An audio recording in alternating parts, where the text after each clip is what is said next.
పితా పుత్ర పవిత్రాత్మ నామమున ఆమేన్.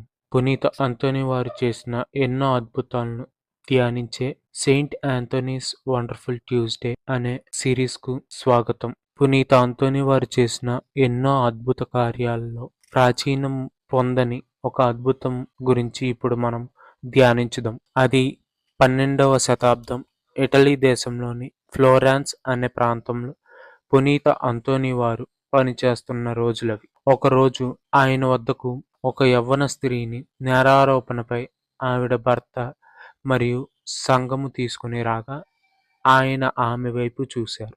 ఆమె ఎటువంటి నేరము చేయలేదని, అమాయకురాలు మరియు నిస్సహాయ స్థితిలో గుండె బ్రద్దలైన వ్యక్తిలా ఆయనకు కనపడ్డారు.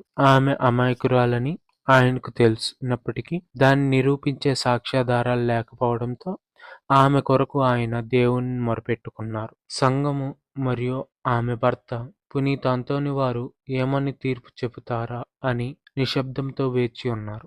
అప్పుడు ఒక చిన్న పిల్లవాని స్వరము వినిపించింది. నా తల్లి అమాయకురాలు, ఆమె చెబుతున్నది నిజము అని ఆ స్వరము చెప్పడం అందరూ విన్నారు. ఆ క్షణం ఆ సంఘస్థులు అందరూ ఆశ్చర్యానికి గురి అయి, ఇంకా పుట్టని పసిబాలుడు కూడా న్యాయం కోసం మాట్లాడుతున్నాడు అని సనుక్కొనసాగిరి. ఆమె భర్త మోకాళ్ళపై పడి తన తప్పును తాను తెలుసుకొని ఆమెను క్షమించమని కోరాడు. ఇలా పునీత అంతోని వారి ప్రార్థనా సహాయంతో ఒక అభాగ్యురాలకు న్యాయం జరిగింది.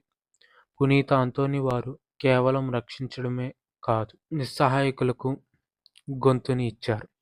నిజం ఎప్పటికీ మౌనంగా ఉండదు, అది ఏ రూపంలోనైనా మాట్లాడుతుంది అని ఆ సందర్భంలో ఆయన చెప్పారు. మీరు నిజాయితీగా ఉన్నప్పుడు, మీకు తోడుగా ఎవరూ లేని సమయంలో, మీ గొంతు వినిపించుకోని సమయంలో పునీత అంతోని వారి ప్రార్థనా సహాయాన్ని వేడండి. ఆయన మనకు తోడై ఉంటారు.